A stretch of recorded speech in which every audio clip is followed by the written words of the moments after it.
요구 조건 뭐길래 이스만의 발목 잡힌 카카오의 SM 인수. 카카오의 SM 엔터테인먼트 인수 협상이 막바지 진통을 겪고 있다. 이수만 SM 총괄 프로듀서가 내건 추가 조건에 카카오 측이 난색을 보이기 때문이다.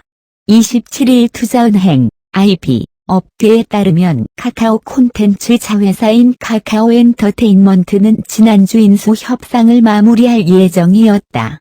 매각 규모와 가격 등은 큰 틀에서 합의됐다. 카카오 엔터가 이 프로듀서 지분 18.27%를 모두 매입하고 이 프로듀서가 카카오 엔터에 재출자하는 방식이다.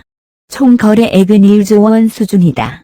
하지만 이 프로듀서가 막바지에 까다로운 조건을 내걸면서 협상이 난항을 겪고 있는 것으로 알려졌다.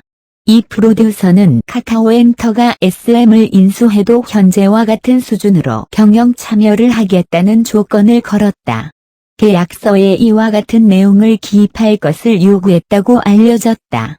IP 업계 관계자는 카카오 엔터는 이미 보유하고 있는 다양한 엔터 업체와의 사업 시너지를 위해 SM을 인수하려는 것이라며 전체를 조화롭게 운영해야 하는 카카오 엔터로선 이 프로듀서 제안을 받아들이긴 쉽지 않을 것이라고 말했다.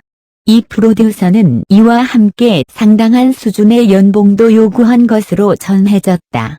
이는 이 프로듀서가 라이크 기획으로 벌어들인 수익과 관련된다는 분석이다.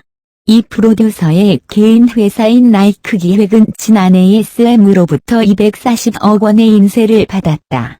IP 업계 관계자는 카카오 엔터가 SM을 인수하면 라이크 기획의 지금과 같은 수준으로 일감을 주기 어렵다 보니 이를 벌충하는 차원에서 연봉 인상을 요청한 것으로 보인다고 해석했다. 카카오는 일단 계약을 보류하고 이 프로듀서가 내건 추가 조건에 대해 협상을 이어나가고 있다. 최근 SM 이주주 총회에 정관 변경 안건을 낸 것도 카카오와의 협상력을 높이려는 전략이라는 분석이 나오고 있다. SM은 지난 16일 이사회를 열어 주주 명부 폐쇄일을 주총 2주 전으로 변경하고 제3자 배정유 상증자 한도를 50%로 높이는 등 경영권 방어를 위한 다양한 조치를 주주총회 안건에 추가했다.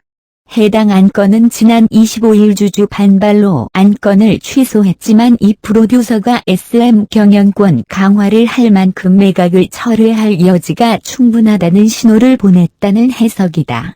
IP 업계 관계자는 매각 과정 중 이런 안건을 추가한 건 협상장 박시위를 한 것으로 볼 수 있다. SM은 지난해 인수 후보였던 카카오와 CJ 사이에서 줄타기를 하며 협상력을 높여왔는데 이번 행동은 그 연장선에 있다고 말했다.